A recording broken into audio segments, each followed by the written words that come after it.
Je croyais avoir tout dans la vie, jusqu'au matin de Pâques où mon monde s'est effondré. Je m'appelle Thomas, j'ai 28 ans, et j'étais marié à la femme dont je pensais qu'elle était l'amour de ma vie. On s'était connus adolescents, amoureux depuis nos 17 ans, et mariés après l'université. Nous avions tout pour être heureux, une belle maison, des carrières épanouissantes, des projets d'enfants, une vie pleine de rires, de voyages, de tendresse. On faisait l'amour régulièrement, on s'appelait nos meilleurs amis, on ne se quittait presque jamais.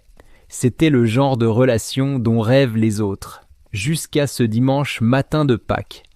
Ce jour-là, nous devions aider à cacher des œufs pour les enfants de notre église.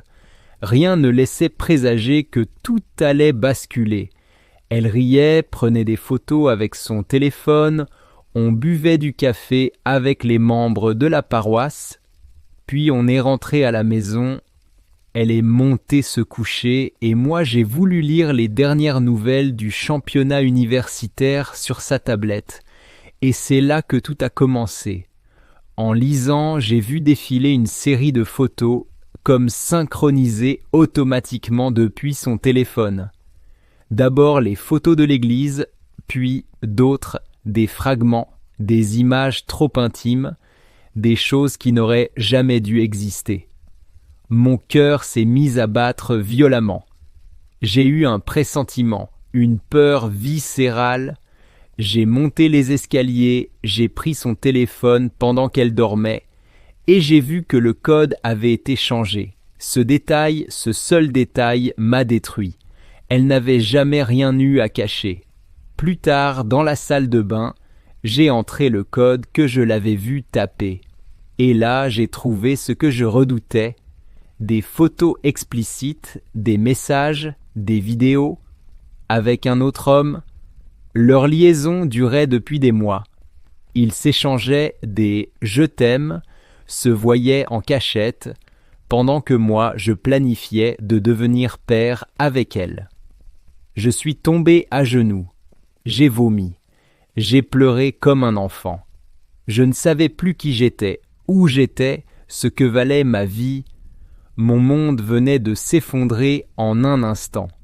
La seule personne à qui j'aurais voulu parler était justement celle qui m'avait trahi. Je n'ai rien dit ce jour-là. Je suis parti. Le lendemain, je lui ai montré les preuves, froidement. Elle a essayé de nier. J'ai déposé la demande de divorce. Depuis, je n'ai plus de rêve, plus d'envie. Elle était tout et elle m'a détruit.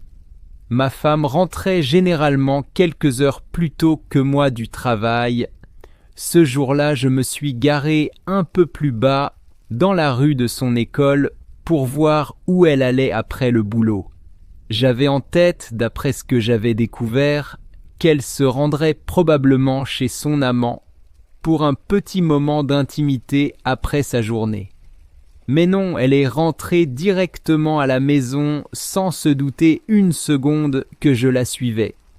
J'avais imprimé au bureau des pages et des pages de textos et de photos pour lui montrer ce que je savais. Je m'attendais à une confrontation avec elle, niant, tout jusqu'à ce que je lui montre les preuves, ce qui mènerait à une longue discussion et à des disputes. Mais je ne voulais pas ça. Je ne voulais plus jamais la voir, ni lui parler, ni même être dans la même pièce qu'elle. Ces photos, en particulier, avaient anéanti tout amour que j'avais pu avoir pour elle en une seconde. En l'espace d'une journée, je suis passé de l'aimer plus que tout à la haïr de tout mon être. Comment elle avait pu me faire ça me dépassait complètement. Notre histoire était terminée dès l'instant où elle avait trompé. J'étais juste le dernier à l'apprendre. Mon esprit était embrouillé. Tout ce que je voulais, c'était entrer dans la maison, faire ma valise et partir sans la croiser ni dire un mot. Quand je suis entré, elle était assise sur le canapé, en train d'envoyer des messages. Elle écrivait peut-être à sa mère, à sa sœur ou à n'importe qui, Mais je savais qu'elle n'écrivait pas à moi. Et après tout ce que j'avais découvert ce jour-là, je me doutais bien qu'elle était encore en train de faire quelque chose qui allait me faire encore plus de mal. Elle m'a souri et a fait remarquer que je rentrais tôt. Je n'ai rien dit. Je suis allé tout droit dans notre chambre, j'ai sorti une valise du placard et j'ai commencé à y mettre des vêtements pour la semaine afin de pouvoir rester à l'hôtel. Elle est entrée et m'a demandé si je partais en voyage d'affaires à la dernière minute. J'ai arrêté ce que je faisais, je l'ai regardée droit dans les yeux avec un regard de pure haine, puis j'ai repris ma valise. Elle s'est approchée, m'a demandé ce qui n'allait pas et a posé sa main sur mon dos. Je me suis écarté de son toucher comme si elle était un cadavre en décomposition couvert d'asticots. Je me suis retourné et je lui ai hurlé de ne plus jamais me toucher en la repoussant. Quand elle a encore voulu savoir ce qui se passait, je l'ai traitée de salope remplie de maladies qui méritait qu'on lui insère un tisonnier brûlant dans le sexe pour l'empêcher de se reproduire. Elle a eu le culot d'avoir l'air choquée et blessée. C'est là que j'ai sorti la pile de papiers, je les ai jetés sur le lit, j'ai fermé ma valise et je me suis dirigé vers la sortie. Elle s'est assise sur le lit pour lire les documents. À peine avais-je atteint le couloir que je l'ai entendu crier « non » avant d'éclater en sanglots et de courir derrière moi. J'ai réussi à sortir, j'ai jeté ma valise dans le coffre de la voiture. Elle est arrivée dehors juste avant que je parte. Je lui ai adressé un majeur bien levé en guise d'adieu pendant que je m'éloignais. Mon téléphone s'est mis à vibrer sans arrêt, comme une machine à sous dans un casino, alors je l'ai simplement éteint. Mon plan était de la ghoster complètement et de laisser mon avocat gérer tous les aspects du divorce. Je ne voulais rien savoir, ni comment ils s'étaient rencontrés, ni pourquoi elle avait fait ça, ni ce qu'il s'était passé entre eux. Elle savait pertinemment que l'infidélité était une ligne rouge pour moi. Je n'avais aucune idée de pourquoi elle m'appelait, mais je m'en fichais. J'ai trouvé une chambre de motel à 1 kilomètre de mon boulot et j'ai pris une chambre. Ensuite, je suis allé au restaurant d'à côté et j'ai essayé d'avaler un repas que je n'avais aucune envie de manger. De retour à la chambre, j'ai utilisé le téléphone du motel pour appeler ma mère et lui dire où j'étais. Elle s'inquiétait car ma femme avait été parmi les premières à l'appeler après mon départ. Je lui ai demandé si elle savait pourquoi j'étais parti. Elle m'a avoué que non. Je lui ai tout expliqué, lui ai dit qu'on allait divorcer, que je chercherais un emploi dans un autre État pour ne plus jamais croiser mon ex-femme ou sa famille. Je lui ai demandé de garder le secret entre elle, mon père et mes frères et sœurs. Elle s'est mise à pleurer. Je n'étais pas là pour le voir, mais on aurait dit des pleurs incontrôlables, entrecoupés de sanglots d'incrédulité. La prise de conscience que ma femme et sa famille ne feraient plus jamais partie de nos vies a été dure à encaisser. Je pense que le fait qu'elle ne tiendrait jamais dans ses bras un petit enfant de ma part a dû la briser aussi. Mais elle savait comment elle m'avait élevé. Alors elle savait que j'étais bel et bien fini avec cette femme. J'étais épuisé après cet appel. Je me suis endormi en pleurant, pour être réveillé vers minuit par un coup à la porte. J'ai regardé par le Judas. C'était ma future ex-femme, anxieuse. Je ne comprends pas comment elle m'avait trouvé, ni comment elle avait deviné la chambre, mais je ne voulais ni la voir, ni entendre sa voix. Après ce qu'elle m'avait fait, elle avait perdu le droit de même poser les yeux sur moi. Alors j'ai de nouveau utilisé le téléphone du motel.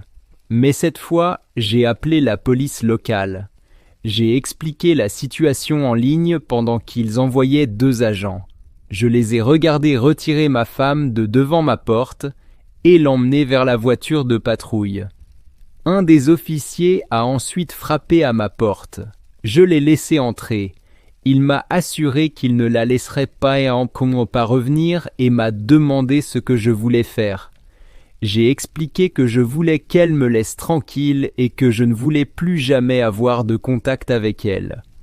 On a rempli ensemble les papiers nécessaires pour une ordonnance restrictive. Il m'a demandé si j'étais sûr, car cela m'empêcherait de retourner seul à notre maison sans escorte policière. Je lui ai dit que je ne voulais plus jamais remettre les pieds dans cette maison, qu'elle pouvait tout garder, y compris la maison et nos biens. Il l'a ensuite fait signer l'ordonnance. J'ai regardé les flics la ramener, puis je suis retourné me coucher. C'est la première fois que je poste ici, j'en avais envie depuis un moment, mais je ne me sentais jamais prête. Désolé d'avance, c'est un post extrêmement long. Seules les parties 1 et 3 contiennent ce qui importe vraiment. J'ai rencontré mon ex M32 en décembre 2017. J'avais alors 24 ans. Nous avons commencé à coucher ensemble en avril 2018. Pour faire court, nous avons eu une relation du type ne rien demander, ne rien dire, qui a duré un peu plus d'1 an. Il était beau, grand, très charmant, drôle et pas du tout possessif, ce que j'adorais. Notre vie sexuelle était incroyable, du genre à être courbaturé le lendemain tout en redemandant. On pouvait le faire pendant des heures. En septembre 2018, nous avons commencé à nous éloigner. Mais il m'a recontacté en me demandant de m'occuper de son chien, un bulldog français de 9 mois. En novembre, il a signé mon bail pour moi, ce qui, à mes yeux, était un énorme pas. En juin 2019, après une brève séparation due à nos emplois du temps chargés, on se remet ensemble. Il me dit qu'il m'aime. Je lui réponds que moi aussi. Il me donne les clés de chez lui, je lui donne les miennes. On rencontre les amis et familles de l'autre. À la fin de l'année, il m'accompagne au Brésil pour passer les fêtes avec ma famille. Même si nous étions officiellement en couple, notre relation restait très légère. Et ça me plaisait. Je suis étudiante en médecine, 2e année, et professeur d'anglais. Lui travaille comme assistant caméra pour une chaîne de sport, donc il voyage souvent. On n'avait pas beaucoup de temps, mais quand on en avait, c'était intense et de qualité. Il m'a offert mon premier vrai orgasme, pardon si c'est trop intime. Il me faisait rire. J'avais l'impression d'avoir trouvé quelqu'un avec qui ça cliquait vraiment. Il y avait cependant des drapeaux rouges que j'ai ignorés. Presque tous les week-ends, j'étais seul. C'était toujours à moi de m'adapter à son emploi du temps. Nos disputes finissaient systématiquement au lit, jamais par des discussions, et à chaque dispute, il menaçait de reprendre le chien. Je n'exagère pas, toujours. Dans mes anciennes relations, j'étais plutôt jalouse et peu sûre de moi. Avec lui, c'était différent. On faisait l'amour tout le temps, je me sentais en confiance. Il me traitait comme une princesse, pas financièrement. On partageait tout à 50-50, ce que j'appréciais. Sa confiance en lui me rendait moi-même plus confiante. En janvier 2020, après les fêtes, tout allait bien jusqu'à la dernière semaine. Il a commencé à beaucoup travailler, moi aussi. J'avais 2 examens importants. On se voyait peu, donc on faisait moins l'amour, ce qui était important, trop important, dans notre relation. Il a commencé à me traiter comme de la merde. On avait l'habitude de s'envoyer des nudes et soudain il m'accusait de sûrement les envoyer à d'autres. Il disait même en plaisantant que j'étais plus jolie avant. Il était distant, avec une libido très basse. Je lui en ai parlé, il a prétexté la fatigue, la chaleur.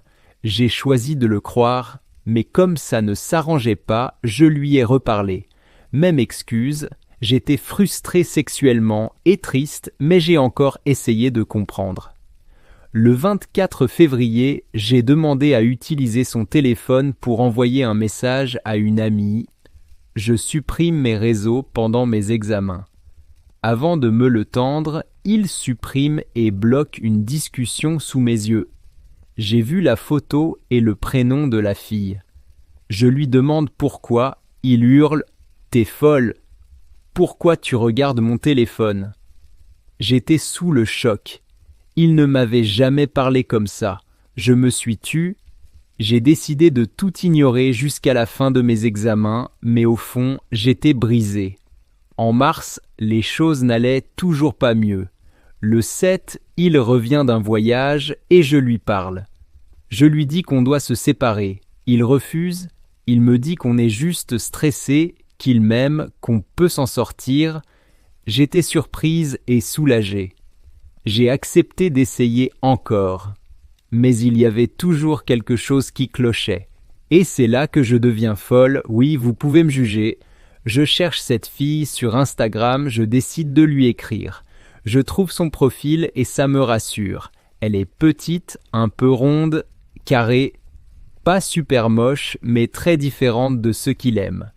Il n'apprécie pas les féministes radicales, et elle en est une clairement. Le 16 mars, veille du confinement Covid, je lui écris d'un compte anonyme, en disant que je suis son ex, que je veux juste des réponses. Elle me répond aussitôt, elle dit qu'elle n'a jamais rien eu avec lui, qu'elle l'a rencontré dans un club, qu'il lui a donné son numéro pour avoir des entrées gratuites. Étrange, mais soit il ne m'a pas trompé. Le soir même, il me propose de passer la quarantaine avec lui. J'accepte. Je vais directement chez lui après le travail. Le lendemain, je comptais retourner chercher mes affaires et le chien. Cette nuit-là, on a une longue conversation. J'ai envie de lui parler du message que j'ai envoyé à cette fille, mais je ne le fais pas. Je lui dis juste que j'ai besoin de réfléchir, de savoir si cette relation est ce que je veux. Il me prend dans ses bras, me dit qu'il veut qu'on soit ensemble, qu'il est désolé d'avoir été distant, qu'on va bien. Le lendemain matin, pendant que je donnais un cours en ligne, il était dans la chambre et il commence à sextoter une fille. J'étais choqué. Je regarde l'écran, au moins 3 autres conversations avec des femmes, dont une du 8 mars, j'avais envie de vomir. Je termine mon cours malgré tout. Il sort de la chambre, m'embrasse sur le front et me murmure qu'il a envie de me baiser dès que je termine de travailler. Là, j'ai compris que le confronter ne servait à rien. C'était un menteur pathologique. Il voulait tout, la copine, les maîtresses. Quand il est allé sous la douche, j'ai rassemblé mes affaires, j'ai laissé une note. Parle avec notre ami pour le chien, lâche. Et je suis parti. Il m'a rejointe plus tard à la maison. Il m'a demandé d'un air glacial ce qu'il avait fait. J'ai dit que je savais tout. Il a juré sur la vie du chien qu'il n'avait rien fait. Il a pleuré, m'a supplié. J'étais sous le choc. Il n'avait jamais montré la moindre émotion. Je lui ai dit que j'avais vu les messages. Il a nié toute infidélité physique. J'ai dit que je ne voulais pas d'un mec qui pense que ce genre de choses est acceptable. Il a fini par partir. Le 17 mars, je l'ai quitté après avoir vu les sextos. Pendant 10 jours, il a tout fait pour qu'on se remette ensemble. Il m'a écrit des mails, a fait un diaporama avec notre chien disant « Maman, ne m'abandonne pas ». Son meilleur ami m'a supplié de reconsidérer ma décision. J'ai failli craquer. Je me disais que ce n'était pas si grave, mais j'avais tort. Et là, l'inimaginable se produit. La fille à qui j'avais écrit m'avoue qu'elle m'avait menti. Elle me dit que j'avais raison depuis le début. Il a couché avec elle 1 semaine après la Saint-Valentin. Puis il l'a bloquée fin février. Quand elle l'a recontacté via Instagram, il lui a dit qu'il s'était senti vulnérable avec elle. Elle m'a ensuite posé des questions, mais je lui ai juste envoyé une photo de lui et moi avec le message. On était ensemble depuis 2 ans. Ce chien vivait avec moi. Il a passé les fêtes avec ma famille. Puis j'ai supprimé le compte. J'ai envoyé une capture floutée à son ami pour lui prouver l'infidélité. Je leur ai demandé à tous les deux de me laisser tranquille. Le 17 avril, c'était son anniversaire. Ça faisait 1 mois que je l'avais quitté. J'ai eu envie de lui écrire, mais j'ai écrit à cette fille pour la remercier. Elle ne m'a jamais répondu et ça m'a blessé. Si vous êtes dans une relation difficile, soyez honnête, surtout avec vous-même. Demandez-vous si vous êtes heureux. Arrêtez de penser au « et si ». Rien ne se passe jamais comme on l'imagine. Tout le monde mérite le respect et le bonheur. Aujourd'hui, on se ferme à l'amour. On devient froid, on se protège, mais ce n'est pas sain. Si votre bien-être dépend de la façon dont quelqu'un vous traite, c'est qu'il y a déjà un problème. Soyez vrai avec ce que vous voulez vraiment. Et ne vous contentez pas de moins. Que ce soit du sexe libre, une relation sérieuse ou aucune relation du tout, soyez honnête avec vous-même, c'est difficile. Je me sens encore mal. Mon chien me manque. Et je hais devoir admettre que la personne que j'ai imaginée me manque aussi. Mais malgré ça, je me sens plus en paix aujourd'hui, seul, que je ne l'étais avec lui. Et un jour, je serai heureuse de nouveau. Enfin, je l'espère, on pensait emménager ensemble à la fin de mon bail en octobre. Finalement, j'ai dû demander à ma famille de le bloquer. Il continuait à leur écrire pour avoir de mes nouvelles. Avec le recul, j'ai eu de la chance de découvrir la vérité quand je l'ai fait. Au fond, il était toxique et avait constamment besoin d'attention, et moi j'étais juste seul. On n'était pas heureux, mais au lieu d'être honnête, on a menti et on s'est fait mal.